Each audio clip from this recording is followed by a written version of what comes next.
जय माता दी भक्तों, आज हम इस वीडियो में जानेंगे कि सत्यनारायण भगवान की पूजा क्यों की जाती है, किस दिन की जाती है और इसमें कौन से प्रसाद का उपयोग किया जाता है, वह आज हम इस वीडियो में जानेंगे।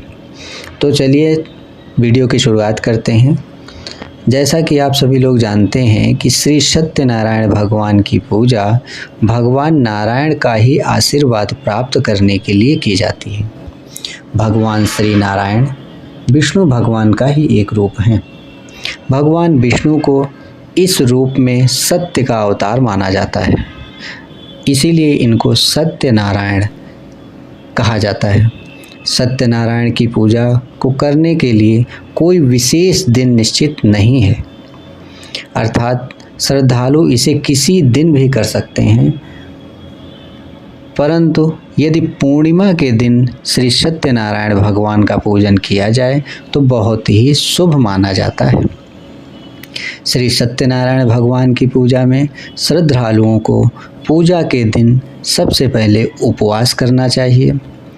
पूजा प्रातः काल या तो संध्या काल अर्थात शाम के समय, संध्या काल के समय की जा सकती है।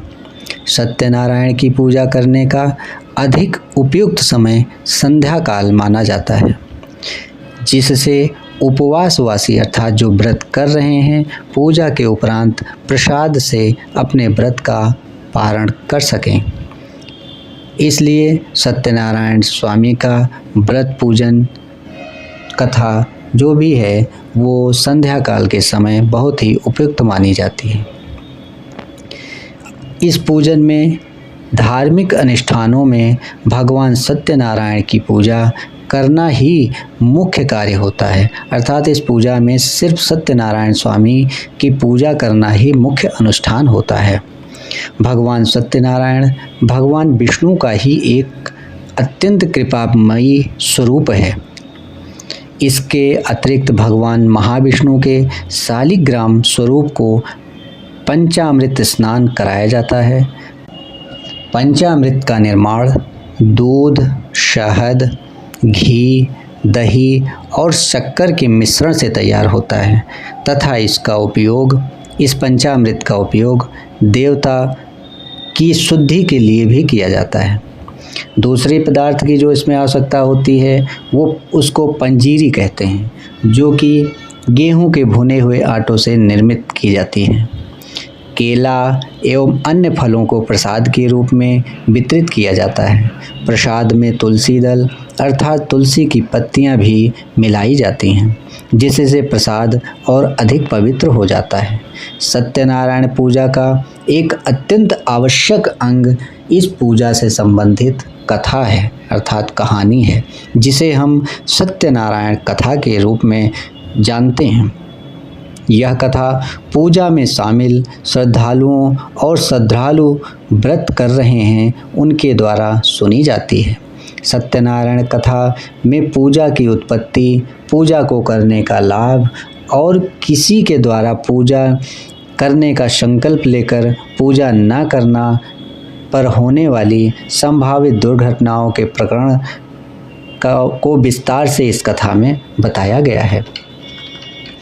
पूजा का समापन आरती के साथ होता है। इसमें भगवान श्री सत्यनारायण जी की मूर्ति अथवा छवि की कपूर से आरती की जाती है। आरती के पश्चात श्रद्धालुगण पंचामृत एवं प्रसाद ग्रहण करते हैं और जो इस व्रत को धारण किए हैं अर्थात व्रत का संकल्प लिए हैं वो पंचामृत से व्रत का पारण करते हैं, व्रत को पूर्ण करते हैं और प्रसाद को ग्रहण करते हैं।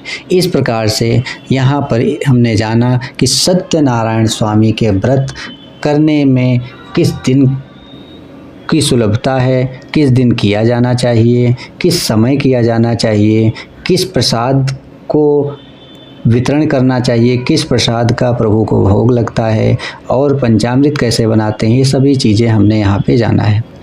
तो यदि आपको ये वीडियो अच्छा लगा हो तो आप इसे लाइक अवश्य कर दें और हम इसकी अगली श्रृंखला में श्री सत्यनारायण भगवान की कथा के बारे में पूर्ण रूप से जानेंगे कि कथा क्या है और कथा में क्या क्या कहा गया है। बोले सत्यनारायण भगवान की जय।